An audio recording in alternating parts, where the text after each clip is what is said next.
हो ना।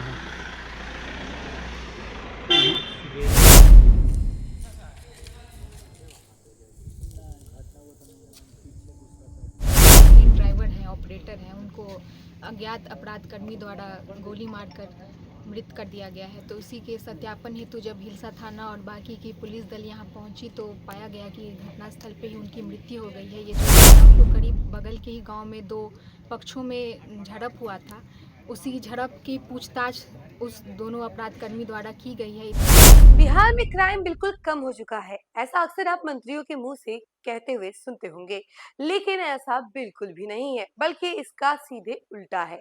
नमस्कार, न्यूज़ देख रहे हैं आप और मैं हूं सानिया आपके साथ। वैसे कहा यह जाता है कि बिहार में क्राइम रेट बिल्कुल कम हो चुका है और क्राइम नहीं होता है, और ये भी कहा जाता है कि जितने भी क्रिमिनल्स हैं उनके लिए जीरो टॉलरेंस की नीति अपनाई जाएगी, या तो उनको बिहार छोड़ना होगा या फिर अपराध छोड़ना होगा। लेकिन ऐसा कुछ नहीं हो रहा है, अपराध भी उसी तरीके से बढ़ रहे हैं और क्राइम रेट भी उसी तरीके से बढ़ रहा है। अब देखिए, मामला जो है नीतीश कुमार के नालंदा का है। जी हाँ, नालंदा से ये बड़ी खबर सामने आ रही है कि एक पोकलेन चालक की गोली मारकर हत्या कर दी गई है। वैसे निशाना जो है साइट इंजीनियर पर लगाया गया था बदमाशों के द्वारा, लेकिन ये निशाना चूक गया और गोली चालक को जाकर लग गई और फिर चालक की हत्या हो गई। अब हम आपको पूरा मामला जरा विस्तार से बताते हैं। हिलसा थाना क्षेत्र के त्रिलोकी बिगहा पूर्वी बाईपास में शनिवार की रात सड़क निर्माण कार्य में लगे पोकलेन चालक के सीने में दो गोलियां मारकर बदमाशों ने हत्या कर दी है। बदमाशों ने साइट इंजीनियर पर निशाना साधा था। निशाना चूकने से गोली चालक को लगी। घटना के कारणों का खुलासा नहीं हो सका है। चर्चा है कि दिन के समय कुछ लोगों ने काम में लगे कर्मियों से झगड़ा किया था। उसी विवाद में हत्याकांड को अंजाम देने की चर्चा है। मृतक झारखंड राज्य के पथरी निवासी 32 वर्षीय कुलदीप यादव हैं। हत्या की सूचना पाकर एएसपी थाना अध्यक्ष दलबल के साथ पहुंचकर जांच में जुट गए। एसडीओ अमित कुमार पटेल और एएसपी शैलजा अनुमंडलीय अस्पताल पहुंचकर घटना के बाबत जानकारी ली। थाना अध्यक्ष अभिजीत कुमार ने बताया कि पुलिस घटना की जांच में जुट गई है। शव पोस्टमार्टम कराकर परिजनों के हवाले कर दिया गया है। तो देखिए किस तरीके से नालंदा में एक मर्डर कर दिया गया है और बदमाशों के द्वारा इस पूरी घटना को अंजाम दिया गया है।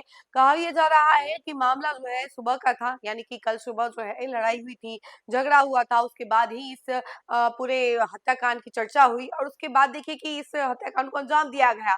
और जिस तरीके से साइट इंजीनियर पर निशाना साधा गया था, लेकिन साइट इंजीनियर बच गए क्योंकि निशाना चूक गया और गोली चालक को जाकर लग गई और चालक मौके पर ही गिर पड़ा। उसके बाद अस्पताल लेकर जाया गया जहां उसे मृत घोषित कर दिया गया।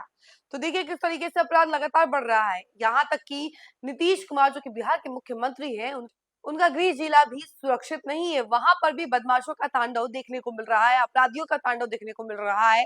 ऐसे में अब सवाल ये उठ रहा है कि अगर नीतीश कुमार का गृह जिला ही सेफ नहीं है तो बाकी पूरा बिहार राज्य कैसे सेफ रहेगा। और कई सारे सवाल अब उठ रहे हैं और ये भी मांग की जा रही है कि अपराधियों को जल्द से जल्द सजा दी जाए और जिस तरीके से अपराध बढ़ रहा है इस पे पूर्ण विराम लगाई जाए। बिहार सरकार आखिर एक तरफ कहती है कि सुशासन की सरकार है, सब कुछ बेहतर तरीके से हो रहा है, तो आखिर इस तरीके से अपराध कैसे बढ़ रहे हैं, इस पर आखिर पूर्ण विराम कब लगेगा, ये सारे सवाल अब लगातार उठ रहे हैं। और देखिए कि इसका जवाब भी जल्द से जल्द देना ही होगा सरकार को। इसको लेकर पूरे मामले को लेकर क्या कुछ कह रहे हैं वहां लोग, जरा सुनिए उनके तमाम बयानों के साथ हम आपको छोड़े आज जाते हैं। दिनांक 21/3/26 को हिलसा थाना को करीब 7:30 बजे सूचना मिली कि एक व्यक्ति कुलदीप, जो पोकलेन ड्राइवर हैं, ऑपरेटर हैं, उनको अज्ञात अपराध कर्मी द्वारा गोली मारकर मृत कर दिया गया है। तो इसी के सत्यापन हेतु जब हिलसा थाना और बाकी की पुलिस दल यहाँ पहुंची तो पाया गया कि घटनास्थल पे ही उनकी मृत्यु हो गई है। ये जो पोकलेन ड्राइवर हैं वो चतरा झारखंड से हैं और अभी तक जितना सूचना मिली और जो यहाँ के दूसरे कर्मी आई विटनेस थे उनके द्वारा बताया गया है कि शाम को करीब बगल के ही गांव में दो पक्षों में झड़प हुआ था, उसी झड़प की पूछताछ उस दोनों अपराध कर्मी द्वारा की गई है। इतना अभी प्राइमा फेसी हमारे पास इंफॉर्मेशन आई है, बाकी हर बिंदु पे जांच करते हुए हम लोग अभी तक कार्रवाई कर रहे हैं।